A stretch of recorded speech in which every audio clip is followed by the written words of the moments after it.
The major headlines out of Washington. Sally Yates, Deputy Attorney General who was fired by President Trump, will testify on Capitol Hill this afternoon on her warnings to the White House about Russia that led to the firing of former National Security Advisor Michael Flynn.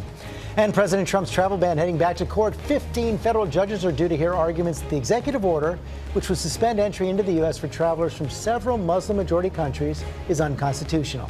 And overnight, former President Obama weighed in on the health care battle. He's defending his signature achievement, which the House voted to repeal last week.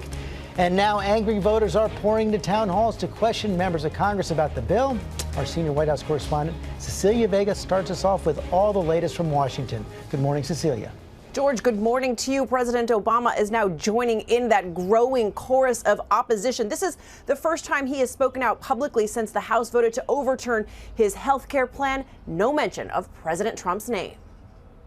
Overnight, President Obama speaking out for the first time since the House voted to repeal his signature piece of legislation. I hope that current members of Congress recall that it actually doesn't take a lot of courage to aid those who are already powerful, but it does require some courage to champion the vulnerable.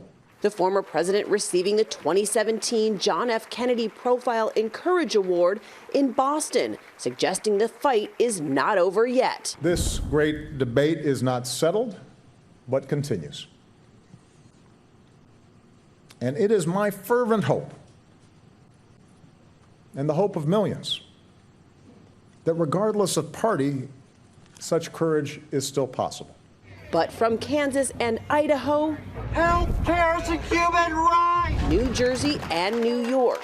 I'm a veteran. Everyone here deserves single-payer health care now. Republicans who backed the House health care bill facing fierce backlash. You are mandating people on Medicaid except dying. You are making a mandate. No one wants anybody to die. You know, that line is so indefensible. Nobody dies because they don't have access to health care. Crowds turning on members of Congress, forcing them to defend their vote. The bill protects the pre-existing condition. The architect of the plan, Speaker Paul Ryan, on the defensive too. You cannot be denied coverage if you have a pre-existing condition. Under this bill, you cannot only not be denied coverage, you can't be charged higher. Let me finish my point. You can't charge people more if they keep continuous coverage. The Senate takes up the bill next. From his summer home in New Jersey, the president tweeted this weekend, Republican senators will not let the American people down.